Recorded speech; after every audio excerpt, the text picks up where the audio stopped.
Hello, and welcome to my next video on crafting. Today I'm just going to do some quick tips on crafting. After mastering the discovery system, I have come up with wise words of wisdom that will take you to crafting nirvana. As you should know, as you hopefully know after my last video, so every crafting profession except for jeweler and chef are pretty similar in that they just all require crafting components and inscriptions. I used tailoring for my previous videos, but I'm going to use weaponsmithing for this one.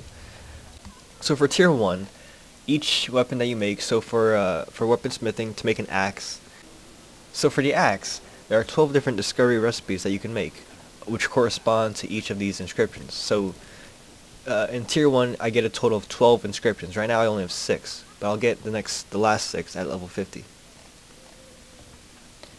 And because, and if you're like me and you have a little bit of OCD and you want to complete everything, then I recommend getting a sheet of paper, and that was kind of loud, I'm sorry. If that was loud, I'll just kind of turn the volume down. But I recommend getting a sheet of paper and a nice pen or pencil if you're a noob with writing, a writing noob. And actually making a sort of table,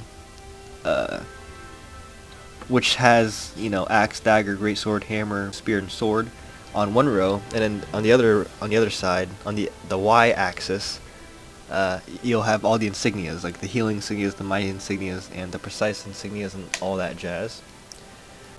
And basically make a little table, so that if I were to, for example, discover the healing green inscription for the axe, and discover that recipe, I'll put an X down the row where it says axe and healing green inscription. It's hard for me to describe it. I'm sorry. Basically, though, you're gonna make a spreadsheet. If you want to be that extreme, you could just make a spreadsheet with the basic items on the top row, and then the insignias on the inscriptions on the.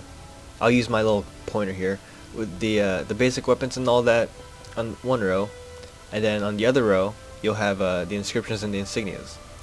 So that when you discover an axe healing green inscription, you'll put an X here, or if you discover an axe resilient green inscription, you'll mark the X where it corresponds from resilient green to the axe row.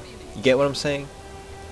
I'm sorry if it's not very clear, but basically, I'm suggesting that you kind of mark your own progress on what you've discovered and what you haven't, so that you don't make too much of one item. For example, you don't want to make too many precise green inscriptions because they use a lot of tiny claws, and I don't know about you, but I'm having a little bit of trouble.